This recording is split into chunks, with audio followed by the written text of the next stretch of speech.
Amis téléspectateurs, bonjour. Vous êtes sur le plateau d'Afrique Demain. Afrique Demain, c'est l'Afrique d'aujourd'hui et Afrique du futur. On projettera l'Afrique du futur avec ce qui se passe en Europe. Qu'est-ce qui s'est passé en Europe? Il s'est passé qu'on s'est retrouvé avec le Brexit. Qu'est-ce que c'est le Brexit? Brexit, bien sûr, c'est l'histoire qui tourne autour de l'Union européenne. L'Union européenne, la Grande-Bretagne quitte l'Union européenne. Ils étaient 28, aujourd'hui ils se retrouvent à 27. Alors on regarde par rapport à cela les conséquences en Afrique. Quelles sont les vraies conséquences en Afrique par rapport à ce Brexit? Un Brexit touche les anglo-saxons. Quand on parle des anglo-saxons, on parle de pays anglophones en Afrique. Et pour en débattre de ces sujets importants, nous avons des invités de marque à ma droite. Monsieur Abdelkader Djabi, qui est docteur en chimie, représentant Europe de la société civile ivoirienne. Vous êtes président du comité d'organisation de l'Union africaine, des ONG et des ONG de développement.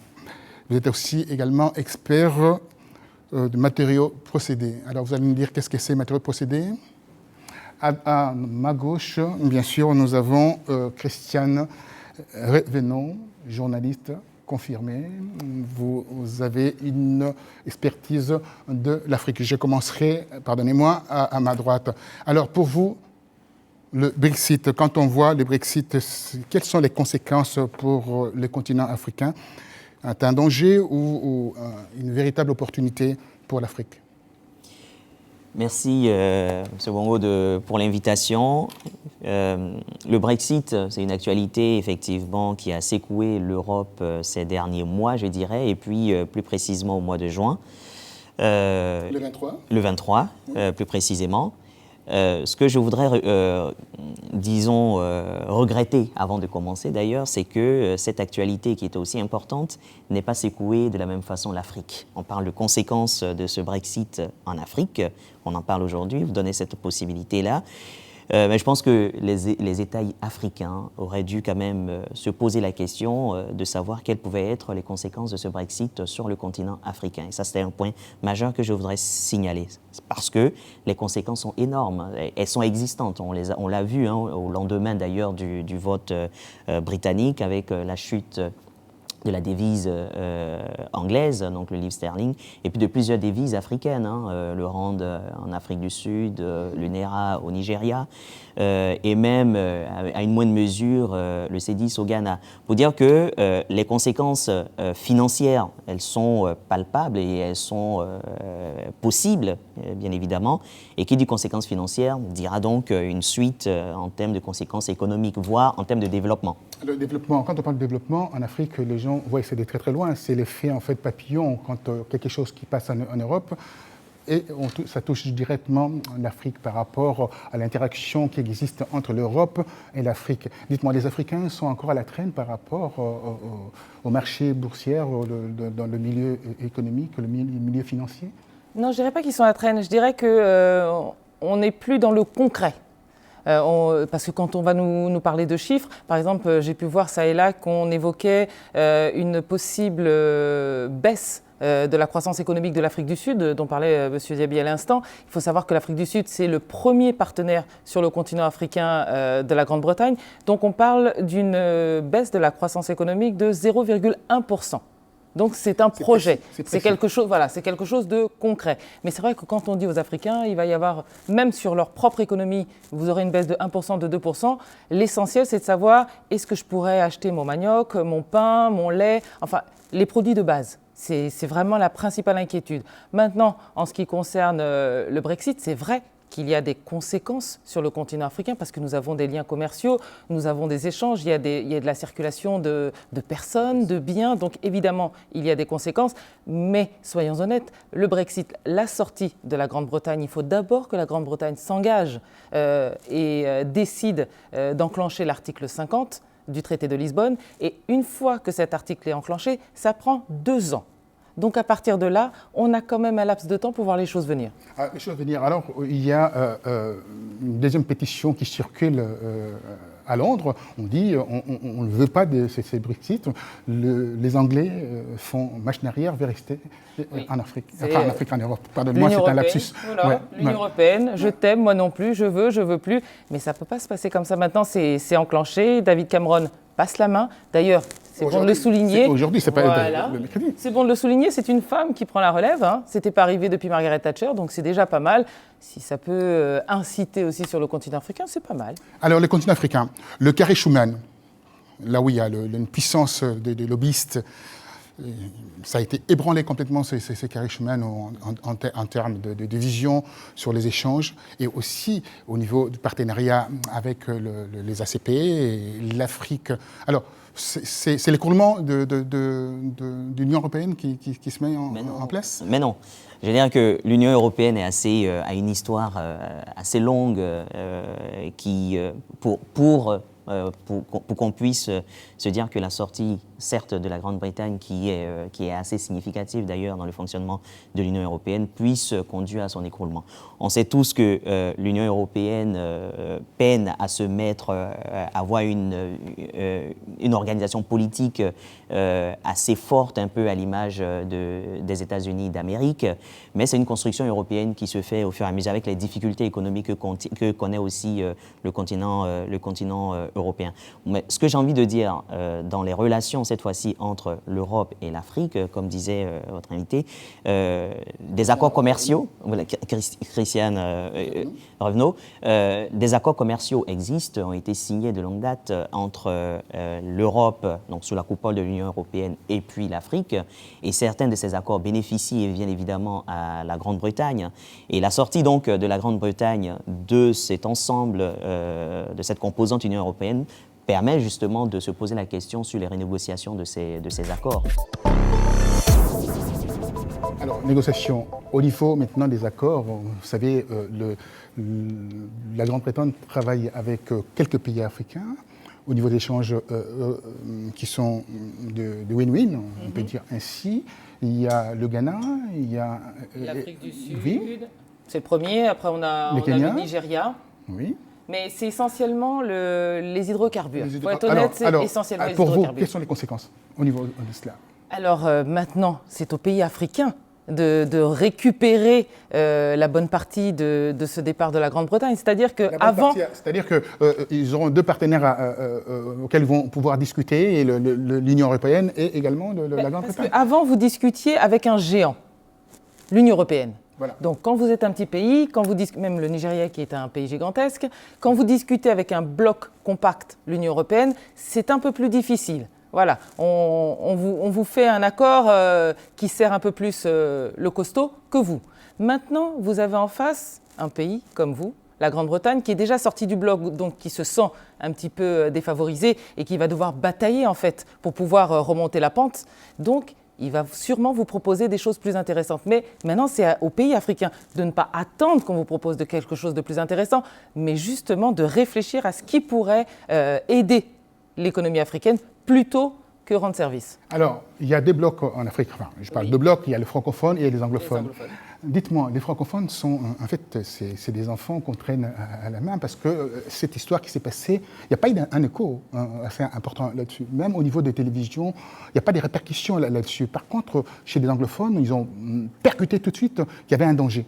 Et dès là, on voit même Zuma, ici à Paris, rencontrer le président François-Hollande par rapport à ça. Votre réponse, et vous rébondirez par rapport à cela. Alors déjà, on sait que les anciennes colonies francophones sont un peu plus lentes à la détente que les anciennes colonies anglophones. Ils sont toujours beaucoup plus rapides. On voit comment évolue le Ghana, le Nigeria, l'Afrique du Sud. Ce n'est pas du tout le même mécanisme. Maintenant, le fait que ce soit la Grande-Bretagne qui se retire, ça les touche eux personnellement, directement, dans la mesure où la Grande-Bretagne gère un peu ses relations avec ce qui était autrefois ses colonies au sein du Commonwealth. Donc, à partir de là, c'est eux qui veulent savoir comment ça va se passer. Est-ce que ça va changer la donne? Est-ce que ça va nous favoriser? Ils sont réactifs. C'est d'ailleurs quelque chose qui est plutôt positif. Réactif. Alors, la réactivité au niveau des Africains francophones. C'est ce que je regrettais au début de l'émission. Donc, bien évidemment que le fait d'être anglophone, donc partager l'espace Commonwealth en même temps que le Royaume-Uni, fait qu'on a une réactivité plus importante en fait de ces pays anglophones qui sont directement impactés et directement touchés. Et si on regarde aussi d'un point de vue coopération, ces pays-là coopèrent le plus avec la Grande-Bretagne, contrairement aux pays francophones, dont le premier partenaire reste quand même la France. Donc, d'un point de vue, vu en fait de la fenêtre des pays francophones, les choses n'ont pas véritablement changé. Quoique, quand on regarde quand même l'aide publique au développement qui est apportée par l'Union européenne, c'est financé quand même en grande partie également par l'apport du Royaume-Uni. Donc, c'est un manque à gagner finalement au niveau Union européenne, au niveau du budget de l'Union européenne qui sert au développement des pays africains, donc y compris des pays de l'espace francophone. Donc je veux dire que la question, elle est importante et il faut se la poser également. Et il y a aussi un point très important, c'est la question des migrations. On a l'Italie qui se fait de plus en plus envahie par des populations venant d'Afrique, essentiellement d'Afrique francophone. Et que des questions de répartition de ces migrants dans différents pays européens se posent avec la Grande-Bretagne qui, alors qu'elle était membre de l'Union européenne, était frileuse même d'accueillir en fait un certain quota de migrants. Là, la question ne se posera plus. Donc, alors la question ne se posera plus et je vous invite à suivre un élément où on voit les conséquences de Brexit en Afrique au niveau de marché, au niveau aussi des hydrocarbures que vous parliez tout à l'heure et au niveau de matières premières. Regardons cet élément.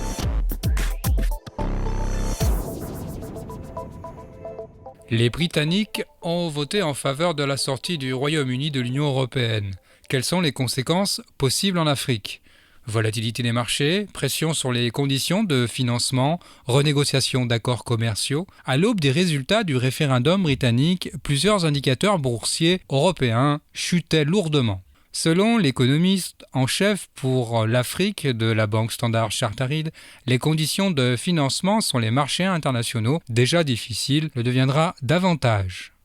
Les accords commerciaux de plus long terme devront être revus dans un cadre d'incertitude macroéconomique qui pèsera sur la croissance. Au Kenya, par exemple, le gouverneur de la Banque centrale, Patrick Njoroge, a estimé que le pays pâtirait de la récession globale enclenchée par la sortie du Royaume-Uni dans l'Union européenne.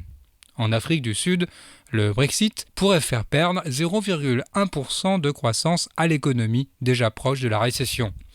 Concernant les exportations britanniques en Afrique, nombre d'accords commerciaux entre le Royaume-Uni et des pays africains devront probablement être renégociés puisqu'ils ont été conclus via l'Union européenne. Les principaux pays affectés seront l'Afrique du Sud, le Nigeria, l'Angola, le Kenya, le Ghana et le Sénégal, avec lesquels, selon la Barclays, 80% des exportations britanniques en Afrique subsaharienne se font.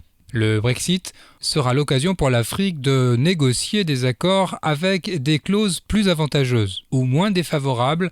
De toute façon, il sera toujours préférable pour l'Afrique de demain de négocier avec, d'un côté, l'Union européenne et de l'autre, la Grande-Bretagne, plutôt qu'avec un seul bloc parlant d'une seule même voix. Les 18 pays africains du Commonwealth auront sans nul doute une relation privilégiée avec les Royaumes-Unis, relation qui pourra même s'intensifier en dehors des contraintes européennes. Pour autant, le temps de l'Empire est bien mort et beaucoup en Afrique pourraient résister à ce qui pourrait être perçu comme un effort de néocolonialisme à un moment où l'Afrique cherche au contraire son unité.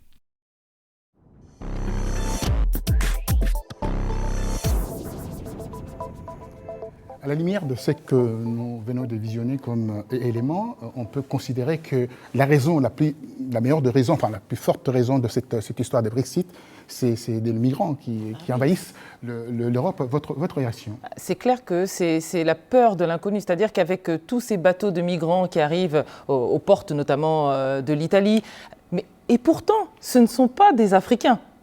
C'est ça qui est assez choquant. Et ce ne sont pas forcément les Africains qui les effraient le plus. C'est dans cette circulation en fait des personnes qui se fait au sein même des pays de l'Union européenne, l'Europe de l'Est, ce sont ceux qui viennent de l'Europe de l'Est qui font craindre le pire à beaucoup de pays européens, ce qui engendre une montée de l'extrême droite dans beaucoup de pays. On voit d'ailleurs tous ces partis aujourd'hui qui ne sont plus des partis qu'on mettait sur le banc de touche. Aujourd'hui, ce sont des partis à part entière. C'est des partis qui vont peut-être demain prendre le pouvoir. C'est ça qui est très dangereux. Alors évidemment, les Africains sont un peu plus visibles, comme vous et moi. Donc dans la masse, évidemment, on vous pointe du doigt et on dit voilà, c'est lui qui vient prendre mon travail ou le reste, alors que ce n'est pas du tout ça.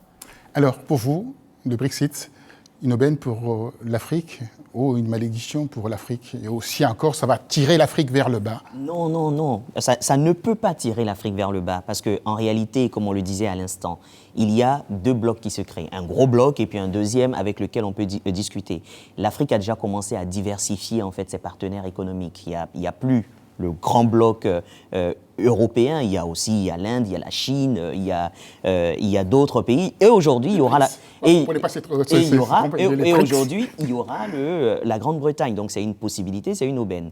Il faudrait que les Africains sachent aujourd'hui faire, je dirais mieux définir leurs relations commerciales avec les partenaires qu'ils choisissent, qu'ils choisiront, définir une politique commune aussi bien en matière agricole. Là, on parle du Brexit. Il faut savoir que la Grande-Bretagne est l'un des pays qui a beaucoup bénéficié en fait de la politique agricole commune. Et cette politique agricole commune, on sait que ça a eu pour conséquence aussi de freiner des exportations de produits agricoles venant de l'Afrique. Donc quelque part, la sortie de la Grande-Bretagne de l'Union européenne peut être une vraie opportunité en fait pour les Africains s'ils savent exploiter ce qu'il y a à exploiter. Alors, au niveau des opportunités, on parle du Nigeria et le Ghana. Les Ghana vont pouvoir bénéficier de la manne de la Grande-Bretagne qui est versée en fait à l'Union européenne. Oui, parce que c'est le troisième fournisseur de devises pour l'Union européenne. Donc, comme ils se retirent, ces devises, ils vont pouvoir les investir ailleurs. Mais est-ce qu'ils vont les investir vers leurs anciennes colonies ou leurs partenaires africains, ou est-ce qu'ils vont d'abord essayer de calmer une société qui est un peu énervée ? D'où le Brexit, justement. Ils sont sortis de là parce que leurs agriculteurs, parce qu'il y a de vrais problèmes économiques. Donc maintenant, il faut savoir... Je ne pense pas que la totalité de cette somme va se tourner tout de suite vers les pays africains. Vers les pays africains. Alors, on voit, je répète encore, je pose cette question, on voit le président Zuma ici, en France. Il va participer à un défilé du 14 juillet pour des soldats sud-africains qui ont marché en la Première Guerre mondiale pour protéger l'Europe. Mais il vient également pour demander le soutien de la France par rapport à ce Brexit. Comment à chaque fois demander le soutien d'un pays comme la France? L'Afrique du Sud, c'est quand même une puissance, c'est la première puissance africaine. Comment ces pays bien nantis venir en Europe demander un soutien, c'est pas un déshonneur de l'Afrique? Non, c'est pas un déshonneur. Aujourd'hui, il faut pas. L'Afrique ne peut pas fonctionner en précaré. L'Afrique du Sud a besoin d'écouler ses produits, elle a besoin d'importer à moins de frais, elle a besoin de partenaires pour les mines qu'elle détient, etc. Donc, j'ai cru comprendre en fait que dans les échanges qu'il y a eu avec le président François Hollande, il y a eu quand même la signature de 6 accords de coopération. Donc, ça veut dire que quelque part, c'est peut-être une bonne nouvelle aussi pour les Sud-Africains de savoir qu'ils ne vont pas, au sein de l'Union européenne, pouvoir composer uniquement qu'avec la Grande-Bretagne et qu'ils peuvent diversifier aussi leur partenariat avec d'autres pays qui n'étaient pas en fait des pays privilégiés avec lesquels ils avaient des partenariats commerciaux. Je dirais que toujours encore une fois, il est vrai que les pays africains sollicitent des aides pour des aides au développement. Il est vrai qu'elles ont besoin aussi de grands groupes étrangers qui viennent pour venir investir. Et c'est aussi en cela qu'il y a un point, on a parlé de la chute des devises à l'instant. Le fait que le rand, par exemple, chute en Afrique du Sud, ça peut être une opportunité. Tout est une question de savoir exploiter ces opportunités-là. Qui dit que chute, ça veut dire que je peux attirer, que la devise est plus faible, ça veut dire qu'on peut attirer des investisseurs étrangers pour venir investir dans son pays, développer son économie, même si effectivement, et dans une certaine mesure, on va limiter aussi certaines exportations. Ça peut être aussi ça la conséquence, mais il faudra voir. Aujourd'hui, à l'heure actuelle, et on le disait en début d'émission, les conséquences du Brexit sont difficilement prévisibles tant qu'on ne sait pas quelles seront les clauses en fait, de sortie finalement de la Grande-Bretagne du bloc Union européenne. Mais il faut que l'Afrique reste vigilante et qu'elle anticipe aussi, et c'est ce que fait le président Jacob Zuma. Alors, je pense que l'Afrique francophone devrait s'inspirer de ce qu'a fait Zuma. C'est-à-dire que Zuma sait que son partenaire privilégié, c'est la Grande-Bretagne. Donc, ils viennent voir la France qui est quand même, qui a un poids certain au sein de l'Union européenne. Donc, les pays francophones, eux, devraient savoir que maintenant que la Grande-Bretagne se met sur le côté, alors que la Grande-Bretagne n'est pas leur pays, leur plus grand partenaire par rapport à la France, ils devraient justement essayer de voir avec la Grande-Bretagne pour négocier des partenariats qui soient privilégiés pour l'Afrique. Mais ça, pour ça, il faut des bons négociateurs. Alors, il y a le 15 pays, si on veut, de la zone franc. Et vous avez un peu la maîtrise de tout cela. Comment voyez-vous, quel conseil, en fait, la vision que vous pouvez en fait, projeter par rapport à ces présidents en fait, qui regroupent plusieurs zones économiques africaines ? Oui, alors quand on voit un peu ce qui se passe au niveau de l'Union européenne, on pense à l'Union africaine, mais on a aussi nos... La réaction sur l'Union africaine, mais on n'a pas vu une réaction, aucune réaction. Comment se fait-il ? Je pense qu'ils observent, hein. Ils ne sont pas très dynamiques, donc ils observent, ils essayent de savoir un peu comment les choses vont évoluer. Alors quand on parle de la croissance de l'Afrique, la croissance tourne aux alentours de 5,7%. Elle est galopante, la croissance. En 2050, on va se retrouver avec une croissance à des chiffres, voire de telles attitudes de responsables africains, de présidents africains, c'est quand même quelque chose d'extrêmement grave. Avec une démographie qui va suivre, parce que ça, c'est la jeunesse maintenant. Des milliards. Alors, pour vous ? Ce qui est important de remarquer, moi j'ai le constat sur l'attitude de nos dirigeants, le manque de réactivité de nos dirigeants, c'est assez connu. Moi, ce que je remarque de façon formidable, c'est que les sociétés civiles africaines... Les dictateurs, ils sont là au pouvoir. Vrais dictateurs... Oui, mais les dictateurs, en fait, en réalité, ils ne projettent pas, ils veulent s'éterniser au pouvoir. Exactement. À l'arrivée, donc, ils oublient l'essentiel. L'essentiel, c'est la population. C'est la population, et puis une projection dans 20 ans, dans 30 ans, dans 50 ans, l'Afrique de demain.